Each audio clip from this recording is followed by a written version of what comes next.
I'll manage the inheritance. If you have a problem, let's get a divorce. I married you for Kevin's inheritance.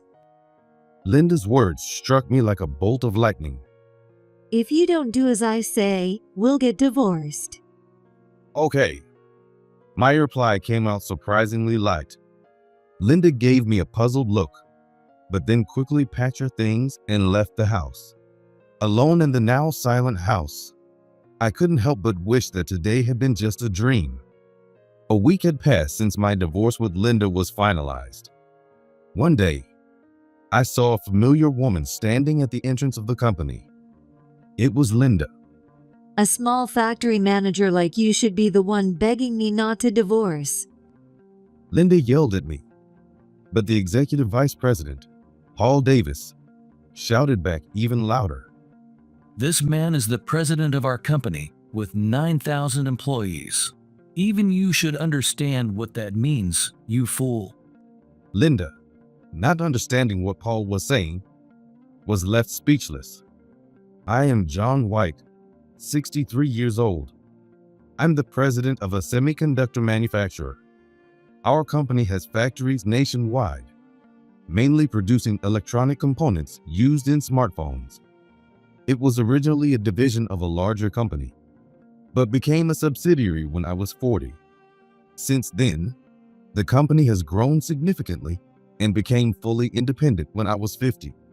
Running a company and being responsible for the lives of employees requires a great deal of resolve.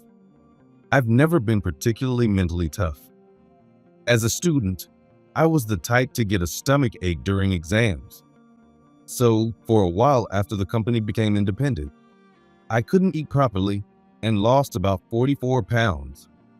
Linda, who was 6 years younger than me, supported me during those times. We met at a mixer. I fell in love at first sight with Linda, who was cute and laughed a lot, and I aggressively pursued her. As the youngest of 3 sisters, Linda had her whimsical ways, but I just found her so adorable.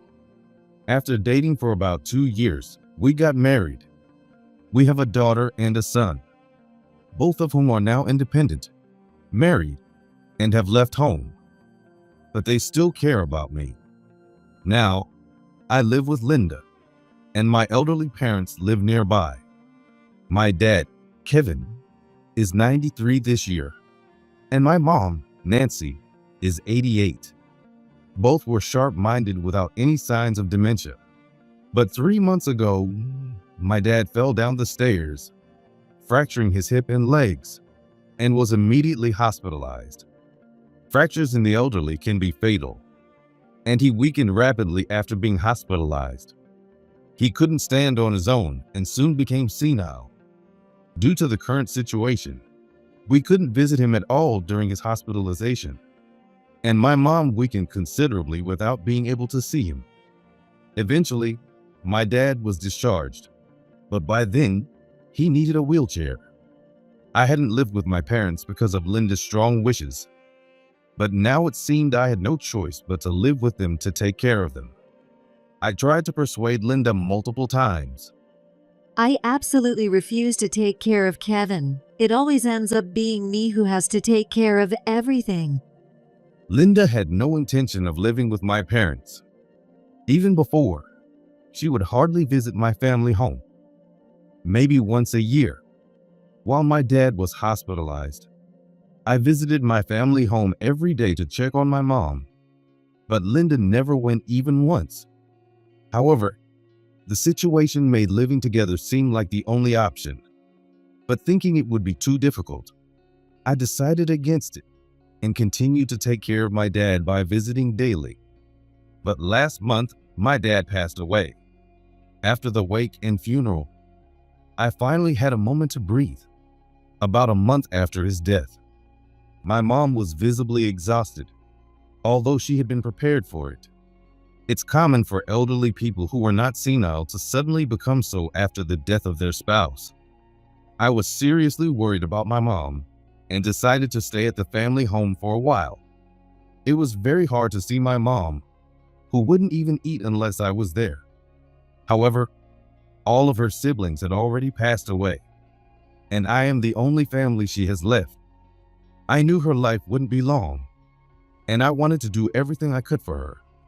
I didn't know John was such a mama's boy. You should just leave Nancy alone. She's almost on her way to the other world. When I told Linda I'd be staying at my mom's house for a while, she bombarded me with unbelievable words, leaving me speechless. Linda has always been the type to speak harshly and clearly say what's on her mind, but she was never one to deliberately hurt others. Isn't that a bit harsh to say? After all, she's your mother-in-law. I've never thought of her as a mother. More importantly, how is the discussion about the inheritance going? I was stunned by Linda's abrupt manner. My parents had always treated Linda well. When we decided to build this house, it was my dad who gave us the land. He also paid for half of the construction costs. When our kids were little, they often visited my parents' house, and I thought Linda felt grateful to them. Hey, are you listening? Annoyed by my silence, Linda pushed my shoulder hard. Oh, the inheritance? I think Mom will inherit everything. What? Linda widened her eyes and glared at me. Did I say something odd? It's customary for the wife to inherit the estate. Why should Nancy inherit it? She'll be gone soon anyway. John should inherit everything. Gone soon? Since I have no siblings, I would inherit everything after my mom passes. My mom is now 88, and it's uncertain how many years she has left, but it seems odd to skip her and have me inherit directly. Nancy is getting dementia. It's ridiculous to let someone like that inherit a fortune. John, you're just feeling sorry for her. Why don't you cool off and think? Linda screamed hysterically, giving me a headache. Why do I have to be spoken to like this? My dad has passed away, and I am in one of the lowest points of my life. Are these really the right words to say to me? Anyway, John is definitely the one who will inherit. Nancy doesn't understand anything. Just say whatever, and she'll easily agree to it. No, but... Got it? Until you sort this out with Nancy, you're banned from our house. I had never seen Linda like this before, and it scared me. She had never screamed hysterically like this. Pressed to respond. Answer me, she yelled, and I reluctantly nodded. Linda's demands were utterly unreasonable. There was no way I could discuss inheritance with my mom, who was grieving my dad's loss. However, if I didn't agree to Linda's terms, she truly might not let me into the house. Is there something you want to talk about? True to form, my mom noticed something was off and asked me worriedly. I realized that since I had arrived at the family home today, I hadn't once looked my mom in the eyes. She had taught me that this was a sign I was hiding something. Actually, I told my mom what Linda said so she wouldn't be the bad person as much as possible. But of course, my mom was no fool and likely understood Linda's intentions. My mom listened silently to my story and quietly muttered, "I see." I felt all her feelings were contained in that mutter. All right, I'll arrange for John to inherit everything from Kevin. Mom, are you sure? I don't believe money is everything. And realistically, my mom wouldn't be able to spend all of my dad's inheritance. I hardly use any of it anyway, and since I don't have much time left, John will end up with everything eventually. Thus, I ended up inheriting everything from my dad. What my dad owned wasn't just the money in his bank accounts, but also our home, land, and even luxury watches. It took about 6 months after my dad's death to complete the inheritance process. At this time, my mom had completely recovered, and Linda, knowing that I would inherit the estate, was in a good mood every day. Linda, me and my mom would go out for dinner together. However, The incident occurred about a week after all the inheritance procedures for my dad had been completed. On that day, I arrived home from work after midnight. Trying not to wake Linda, I quietly entered the living room. But there she was, unusually awake. "You're up?" That's rare. Feeling a bit uneasy seeing Linda in the living room without the TV on, I said this. Linda turned to me and said, "I need to talk to you." Kevin's inheritance was all settled recently, right? Yeah, it was really tough. I had no idea Dad had that much in his estate. Linda and I both nodded in agreement. Indeed, handling my father's estate had been a huge ordeal. He came from a family of landowners, but he wasn't the eldest son, and I hadn't thought he owned that much. However, upon investigation, it turned out he had extensive lands and real estate, too much for an amateur to handle. So we ended up paying a pretty penny to hire a paralegal to manage the inheritance procedures. I'll manage the inheritance. If you have a problem, let's get a divorce. What? I was stunned by Linda's sudden declaration. Why would Linda manage the inheritance I received? What's more, she's talking about divorce. What are you suddenly talking about? And you shouldn't even joke about divorce? It's no joke. I'm serious. You just have to let me manage the inheritance, that's all. Linda's outrageous demand left me speechless. It made no sense the way she put it. The inheritance from Dad is mine. It includes land and real estate, and some of it is already managed by other companies. Even the cash has to be set aside for inheritance taxes. I've been discussing things with the paralegal, Linda. You wouldn't be able to manage it. Stop nagging. Why do you think you could marry me, a mere factory manager? It's because Kevin was wealthy, of course. Linda's words hit me like a bolt of lightning. She married me for my dad's inheritance? Had she seen me as nothing but money all this time? No way. That can't be true. When I was having a hard time at work, you supported me devotedly. The tough times were when the company became independent, and I became the president. It's no exaggeration to say that the meals Linda cooked every day kept me alive. Oh, I thought you were a bit down, but it must be because work isn't going well, right? I was disgusted seeing you so miserably depressed, but well, I took care of you thinking of you as a bundle of cash.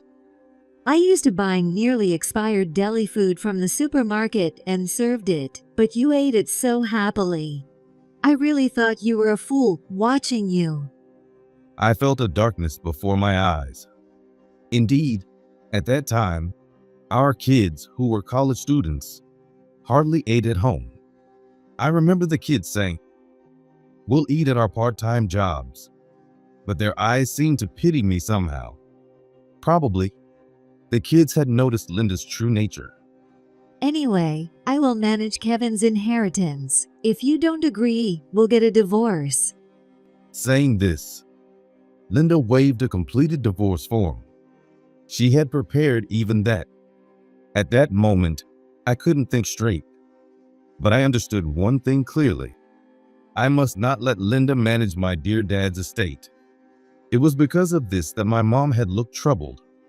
Surely, she too had seen through Linda. Was I the only one who hadn't noticed? Hey, are you listening? I really will divorce you. Okay. My response came out lighter than I expected. Linda's eyes widened in surprise, and she gave me a puzzled look, saying, "What are you talking about?" Do you understand what divorce means? Yeah, I understand. Saying that, I snatched the divorce papers from Linda and signed my section. Linda looked at me in disbelief, but I ignored her. "I'll file this. Thanks for everything up to now." Oh, if that's what you want, fine. I bet you'll come crying back to apologize soon. No one would bother with a dirty old man who works in a factory like you. I felt a bit sad as Linda snorted in disdain. It dawned on me that she truly had no interest in me.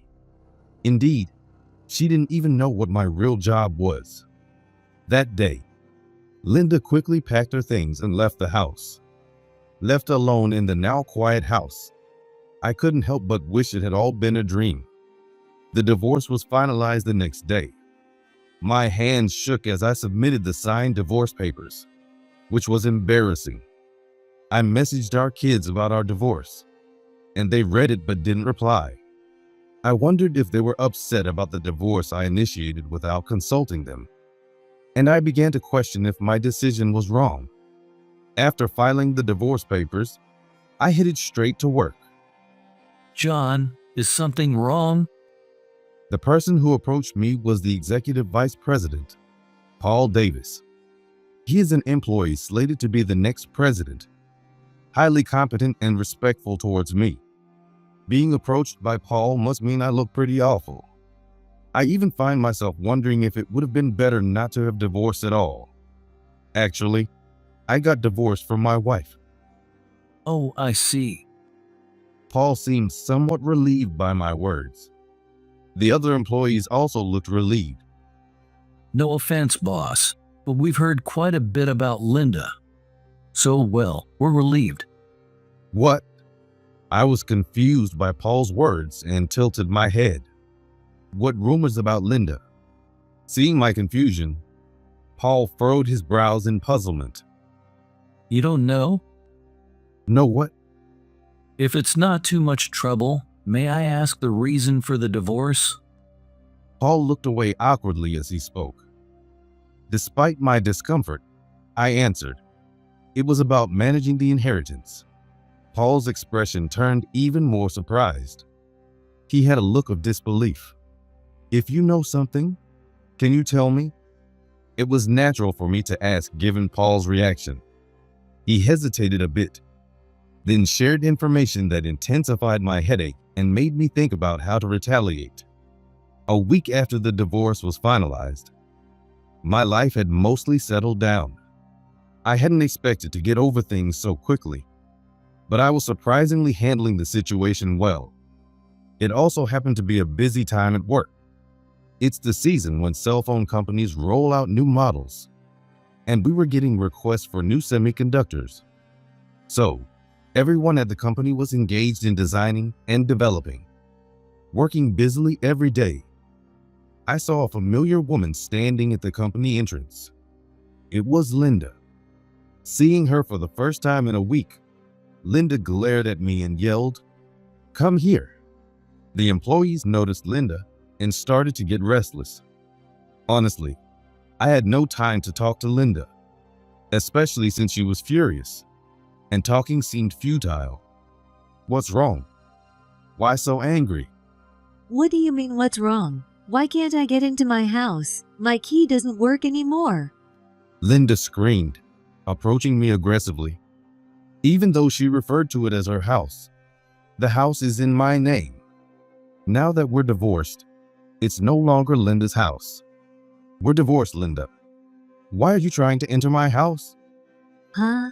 Are you still talking about that divorce? You probably didn't even file those papers. Why don't you just apologize instead of being stubborn? You can't live without me. Where does Linda get this confidence from? Everything she's saying is wrong.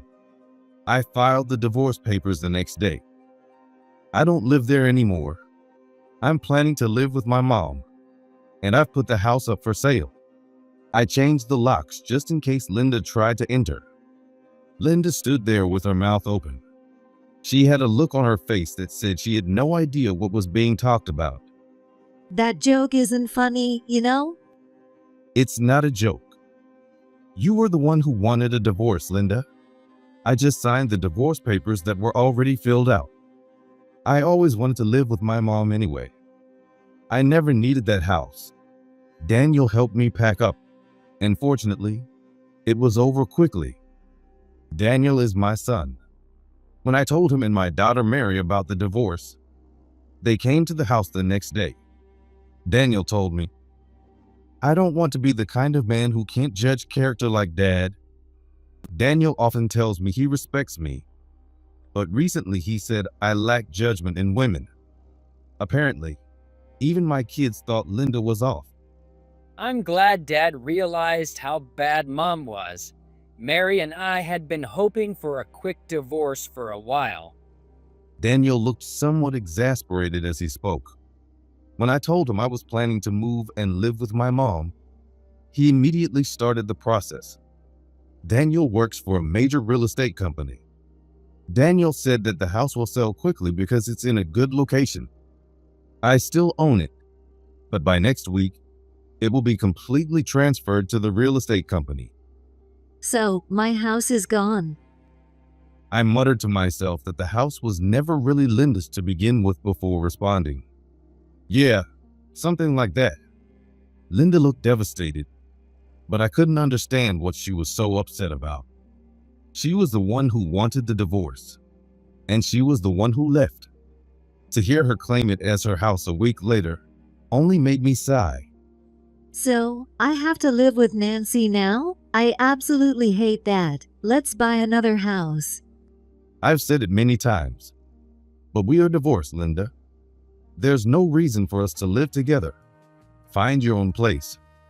As I said this with resignation, Linda glared at me and exclaimed, "What are you talking about?" Do you think that a manager of a small factory like you can talk to me like that? Well, you should be apologizing and asking me not to divorce you. You should be grateful that I have come all the way to compromise you. What are you talking about? It was Paul, who had been silent until then, who spoke up in response to Linda's hysterical screaming.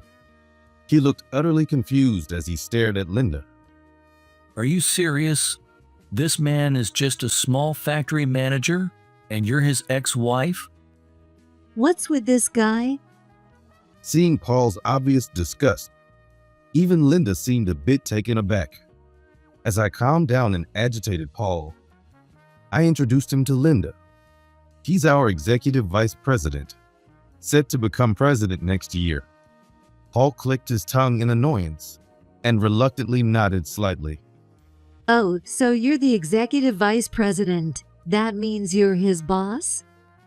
Don't you dare joke with me. Linda's remark finally set Paul off, and he grabbed her by the collar, yelling at her. Suddenly, Linda's eyes widened in silence, and other employees quickly pulled Paul away. This man is the president of our company with 9,000 employees. Even you should understand what that means, you fool. While being restrained by other employees, Paul yelled, his eyes red with anger. Linda seemed unable to grasp the situation, flustered and bewildered. It was John who transformed what was once an obscure department in a large company into this significant enterprise. Now, we have factories not only across the country, but also in impoverished areas of Asia, and the president's role has saved countless lives. How could you, his wife, not know that? How much do you think the president has struggled over the years? Paul was so overwhelmed with emotion that he started to cry. Paul is still young, but he joined the company right out of high school and has shared both good and bad times with me as one of the employees. He deeply respects me, and when I discussed making him the next president, he broke down crying, saying, "I can't think of a greater honor. It's an unforgettable moment." John, the president, and a company with 9,000 employees, that's a lie. Linda sounds incredulous, but from the atmosphere here, it's clear that Paul isn't lying. When Linda and I first got married, she made me promise not to bring any work complaints home. Since then, I've kept work talk away from Linda. I think I briefly mentioned it when we became a subsidiary, but even then, she dismissively said, "Don't tell me about it." So I said nothing when we became independent. It's unbelievable. You think the president is just a small factory manager? John White of the semiconductor manufacturer is a well-known figure, even covered by the media. Paul seems more frustrated than angry. Perhaps he feels helpless that the wife of someone he respects could be so outrageous. I didn't know John was the president. You never mentioned it. I was told never to talk about work at home. But when I became sick after we went independent, Linda took great care of me. So I thought she must have known. At my words, Linda muttered, "Oh," as if remembering something.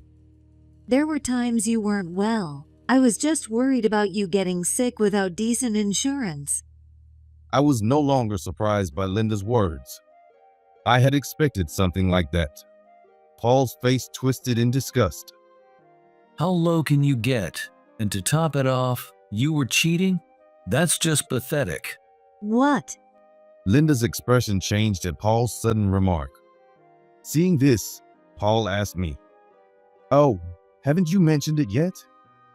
"Yeah, but the lawyer and I have already settled things, so a confirmation letter should reach Linda's family home by tomorrow."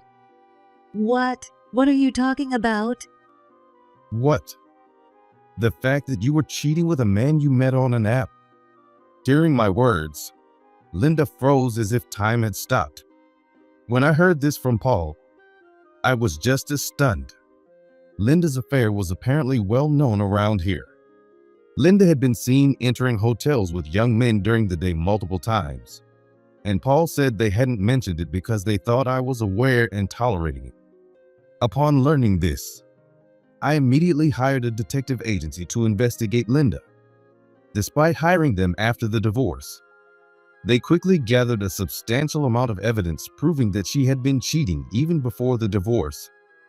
The efficiency of the agency was truly impressive. I have solid evidence, and it's clear there were multiple partners.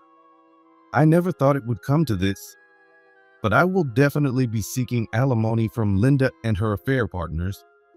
Wait, I can't pay that. We haven't even divided the property yet. I'm supposed to get half of Kevin's inheritance after the divorce. The employees were also appalled by Linda's endlessly deceitful thinking. She demanded my property even after pushing for a divorce and having an affair. I have no intention of splitting the property. If you want to fight, we can go to court. I have no intention of sharing the inheritance I received from my dad with Linda. Why not? I have a right to a share of the property, don't I? Indeed, even if the divorce was due to infidelity, she has a right to some property. However, she forgets that property division is not compulsory. That's why I'm saying, go ahead and sue.